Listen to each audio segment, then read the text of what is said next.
Bonjour, je suis Thierry Robin et aujourd'hui je voudrais vous parler de cette illustration. Il y a quelque temps j'avais fait une vidéo dessus et ça me semblait intéressant de la reprendre avec des explications, et donc je vais vous dire maintenant la façon dont j'ai procédé pour faire ce dessin et vous saurez tout de la technique et du matériel employé.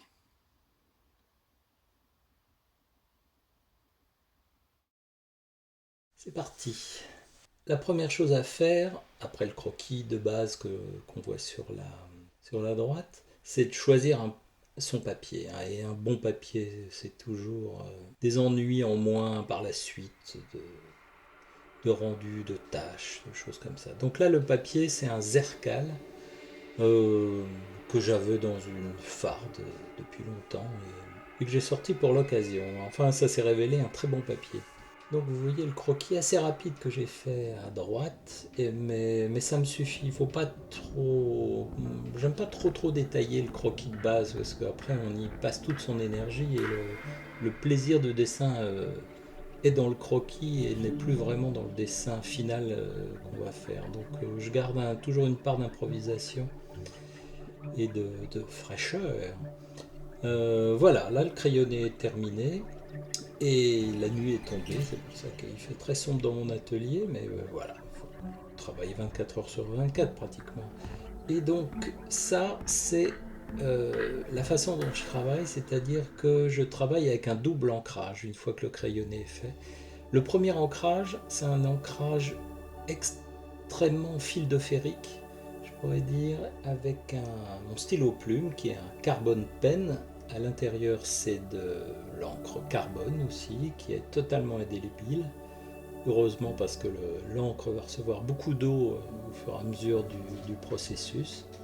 Une fois l'ancrage, ce premier ancrage très fin, sans masse noire, sans beaucoup de détails est fini, je passe à la mise en couleur. Donc là, c'est de l'aquarelle, je pense.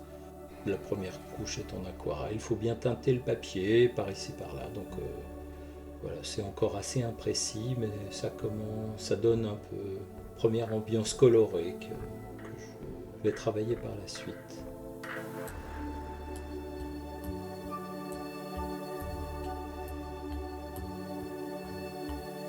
Alors un bout de sopalin, ça permet aussi d'éponger, de faire des nuances, toujours très utile. Là, je pense que je travaille avec un mélange déjà plus opaque, c'est-à-dire que dans mon aquarelle, il y a peut-être un peu de gouache. J'aime toujours bien ce mélange parce qu'on profite des pigments de l'aquarelle qui sont absolument incomparables, mais comme j'aime pas trop travailler avec des couleurs trop transparentes, c'est toujours intéressant de rajouter un peu de gouache dedans. Ça permet de solidifier la couleur pour moi et d'avoir un rendu qui a plus d'impact. Donc là, vous voyez que la plupart du temps, le trait noir est recouvert. Donc ce premier encage, on peut le considérer comme un guide pour la couleur, mais pas plus. Sûrement pas un ancrage final de toute façon. Là, la plupart du temps, il n'en reste pas grand-chose.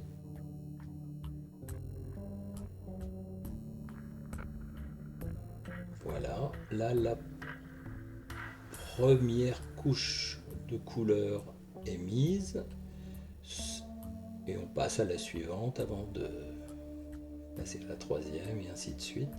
Donc là vraiment je commence à avoir une couleur de plus en plus opaque et gouachée qui me sert à faire tout le travail d'ombrage sur les personnages.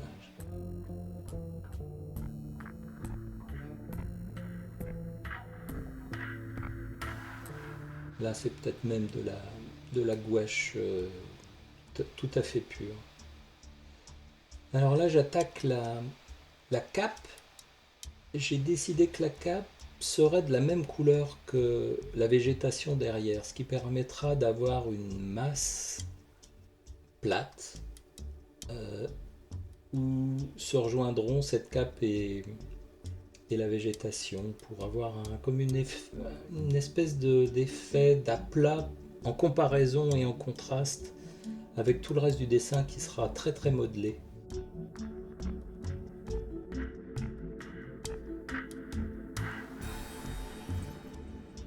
J'interromps la vidéo pour vous montrer plus en détail la cape, cette fameuse cape et la végétation autour. Dans ma peinture, j'ai mélangé ce genre de poudre, paillettes, parce que j'avais envie d'avoir une différence de texture entre cette masse en aplat de la cape et des arbres et le reste du dessin. Donc voilà, je ne sais pas si on voit bien, mais sur l'original, ça donne un petit côté original d'avoir brillance et peinture mate. Voilà, et puis après on remplit, on fait des petites feuilles, enfin, on fait des petites feuilles par ici, par là. Il faut toujours équilibrer, bien balancer, pas faire des masses trop identiques. Et voilà, cette fameuse histoire du rythme en dessin qui est si importante.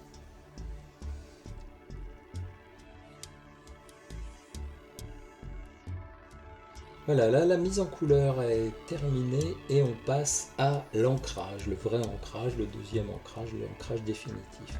Alors, à cause de l'épaisseur de la gouache, on ne peut pas ancrer avec n'importe quoi, sinon ça s'empâte, c'est pas très beau, donc j'ancre avec un bic, un stylo bic, sauf que c'est un bic extrêmement assez gras, c'est pas le bic tout à fait courant, c'est un bic 1.6 d'épaisseur qui me permet d'avoir un ancrage assez onctueux et puis surtout qui recouvre parfaitement la couleur dessous, que ça soit de l'aquarelle, de la gouache.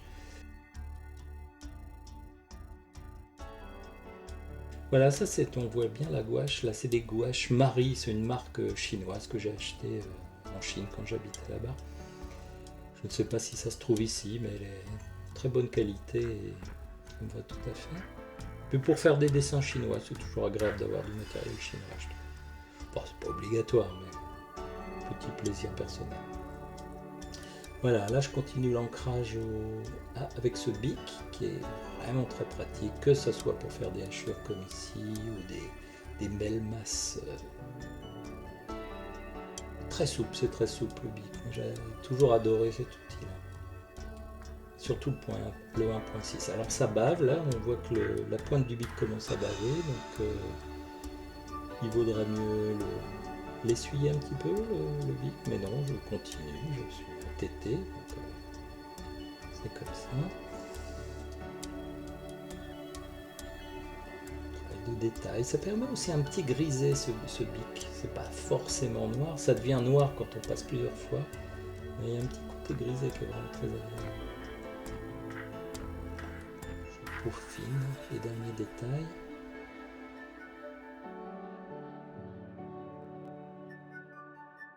Et puis c'est le moment, une fois le dessin terminé, d'apposer le tampon et de signer l'œuvre et de sortir dans ma campagne pour vous présenter ce dessin.